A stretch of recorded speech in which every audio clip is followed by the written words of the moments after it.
Welcome to the Forward Focused Flashcast, bite-sized episodes designed to help you become a more effective and well-rounded leader with quick tips that you can implement right away.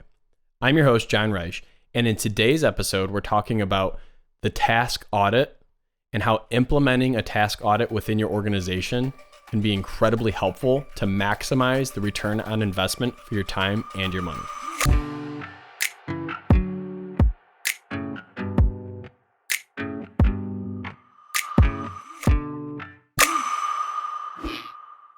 So we all have a plate in our life, and there's no plate that continues to get larger.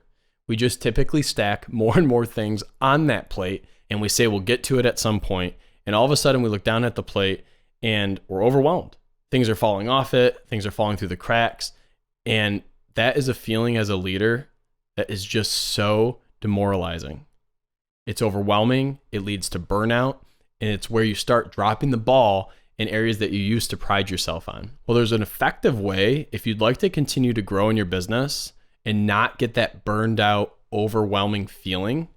In other words, keeping your plate portion sized and controlled. There's a way to actually audit yourself and those in your organization to maximize the return on your time. So what we're going to lay out for you today is something that we do here at Forward Focused in workshops and in different trainings. And it's something that you could do with your team. If you'd like more information, you can, of course, reach out to us at Forward Focus. We'd be happy to help you with more content and more information on how to implement this. So here's how this works. First and foremost, you get a document, 1 through 50, let's say, with blank lines. And at the top of that, I want you to make a little key, right? A little key that you can look back to later. So first and foremost, you're going to have P. P is for passion. You're going to have a $ equals money or revenue. And then you're going to have an F for functional. It's a functionality in your organization. So P, $ and F. Put that in the top of the sheet and then set that aside for a moment. So here's how the activity works. You first ask yourself or the people in your organization to start writing every task that they've done within the business over, let's say, the last week or two. So this is something that needs to be as specific as possible. Instead of saying send emails, you would say, wow, looking at my last week, I sent roughly 350 emails, and that took roughly 2 hours of my time. So sent 350 emails, 2 hours. Or you could say something to the effect of, went on recruiting appointments, and maybe in parentheses you say 16 in the last 2 weeks. You're trying to get as specific as possible to really build out. Essentially, you should be able to build out a calendar if somebody who has never met you just starts reading the task list, seeing what you're focusing your time, energy, and efforts on. So as quantifiable as possible makes the activity even more effective later on. So that's how you start. What did you do the last week or two? Maybe even draw that out to the last month, right? That's usually a pretty good snapshot. As the facilitator of this activity, as you start to notice people maybe slowing down or pausing or thinking like, what else do I do? Now you start asking probing questions to get them to continue to go down that funnel. So you may say, okay, now pull up your calendar on your mobile phone. Actually look at your calendar. What's on your calendar that's not represented on your task list? Do we need to add that to the task list? And a really good reflective question to ask right there would be, if it's on your calendar and not on your task list, what is that telling you? Another way that you can drive it deeper down that funnel to get them thinking is you can say, okay, now open up your email. Go specific into the email. Who are you emailing? About what type of content? Is that triggering other tasks or duties within your role that maybe you haven't thought of yet? Open up your text messages. Open up your phone calls, your phone log. Who are you calling? How long are you talking to them, right? So you start doing this and you lay this out. And by then, you can have the actual task audit process should be between 10 and 15 minutes in length. But really you can cut down or add to that for however much time you have with your team, right? So maybe this is something you just want to get your team thinking, and you're like, once you get to 15 tasks, pause. Or maybe it's like, okay, we're going to do this as an exhaustive list and you're going to come back in 24 hours with as many as you possibly can get at. But I typically like, in a 15-minute setting, if I'm working with a team, I typically like them to have roughly 20 to 30 items. That's a really good launching point. So here's what you do. You then pause that part of the activity and you say to the team this: I'd like you to rank and put a symbol on each line, whether it's something that you're passionate about, whether it is a money-making activity for the business or organization, or if it's a functional administrative task. In other words, something that could be, given to somebody else or leveraged off with a system or a tool. And let's be clear, sometimes people are actually passionate about things that can be leveraged off, right? Maybe you're the leader in your organization that really loves accounting. You just love numbers. You love looking at the bottom line. You love trying to reduce expenses and maximize profit. However, maybe your passion for that in a functional task is holding you back and holding your organization back from growing at the rate it could, because that could be leveraged off to somebody else that you just manage or inspect it while you go focus on growth. So I want to point that out. You could be passionate about something that really is ultimately a functional piece of your business that can be leveraged.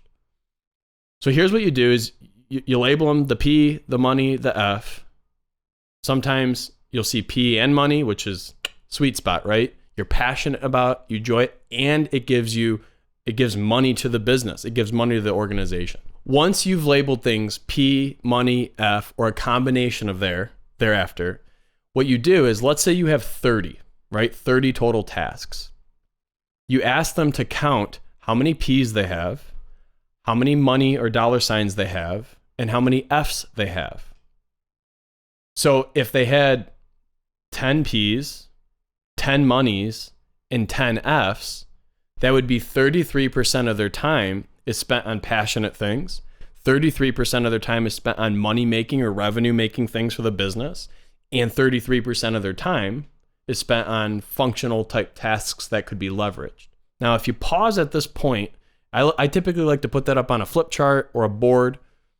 But what I highlighted at this point is that in any organization, you want to be focusing more of your time on money-making and passionate things that you love. That's when you're going to get the most creativity, the best performance, and of course, the money side of that, you're going to be growing opportunities within your organization by growing your revenue. If you're the leader of your organization, you want that functional spot, the F on this activity, to be at 20% or even lower. If you're above that 20 to 30% rank on the F side, you are holding back the growth of your organization because those tasks can be leveraged out. And if you're spending that much time on the F areas, imagine if you spent that much time or a portion of that time on P or money. Imagine what your organization could do when you're in what we call your 20%, your big rocks, the most important foundations to you running your organization. So the aha from this, once you complete this exercise, is you can start to look at your organizational team, your systems, and you can say to yourself, do we have the right people?